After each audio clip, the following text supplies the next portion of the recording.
Dobro večer, uvaženi gledalci. Ovo je treći dnevnik televizije Crne Gore. Vijest dana svakako je to da su rukometašice budućnosti postale nove prvakinje Evrope. Dakle, na početku dnevnika, vijesti dana.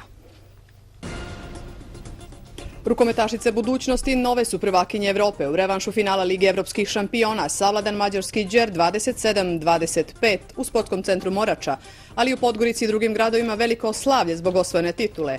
Čestitke uputili najviši zvaničnici. Crnogorska akademija nauka i umjetnosti sjutra verifikuje članstvo Dukljanske akademije. Iz danu svaku odluku smatraće nevažećom. Profesor Blagote Mitrić kaže da ako CANU sjutra donese neku odluku, ona će biti van pravnog sistema Crne Gore.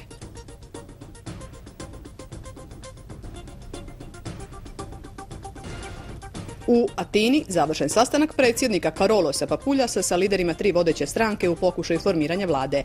Dogovora za sada nema.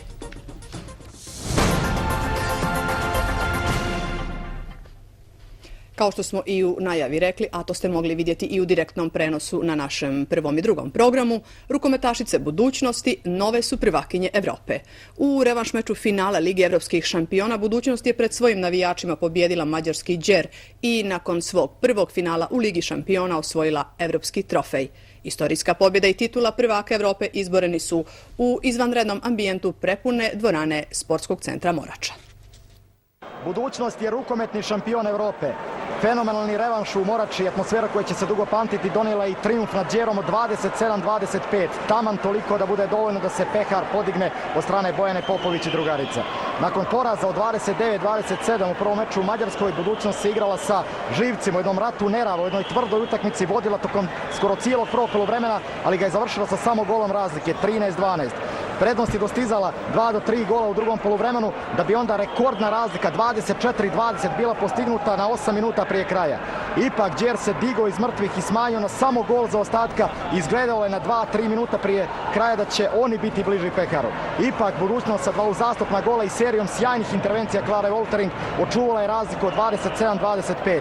Slavlje je moglo da počne. U današnjoj utakmici u redovima budućnosti sjajna Katarina Bulatović sa čak 9 golova, procenat šuta iz igre 8 od 13, 61%, 7 golova je dala Radmila Miljanića, Bojana Popović večeras 3. Na drugoj strani opet fenomenalna Anita Gorbić sa 9 golova i ukupno 21 u ovom dvomeču. Atmosfera sve govori, stvarno, bilo je fantastično, gusto kroz celu utakmicu.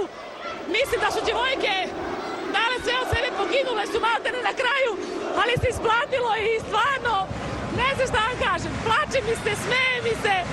Nikad ovako nešto nisam doživjela, osvajala sam, ali ovo je fantastično.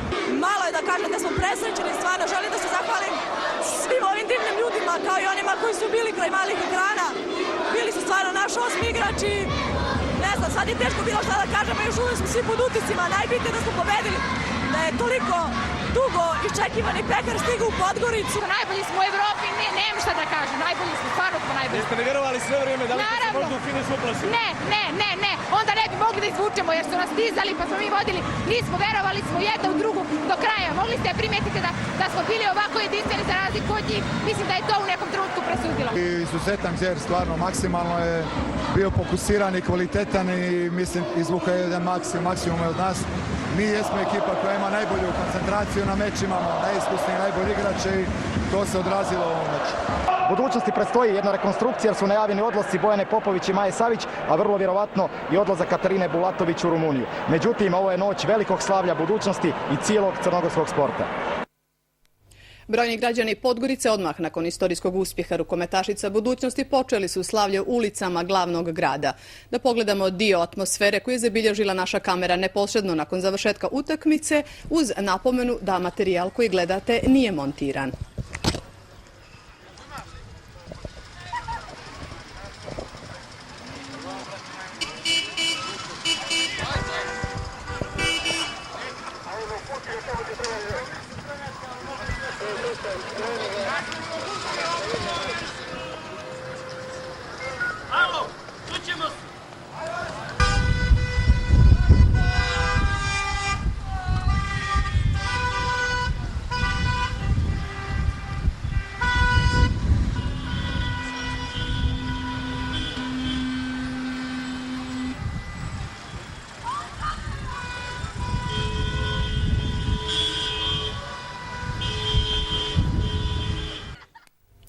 Predsjednik Crne Gore Filip Vujanović čestitao je upravi, stručnom štabu i rukometašicama budućnosti titula evropskog šampiona uz ocjenu da je time ostvaren višedecenijski rukometni san sportske Crne Gore.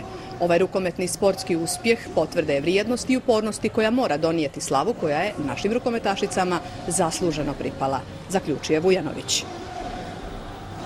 Predsjednik Skupštine Ranko Krivokapić čestitao je rukometašicama, stručnom štabu i upravi Podgoričke budućnosti osvajanje Lige evropskih šampiona.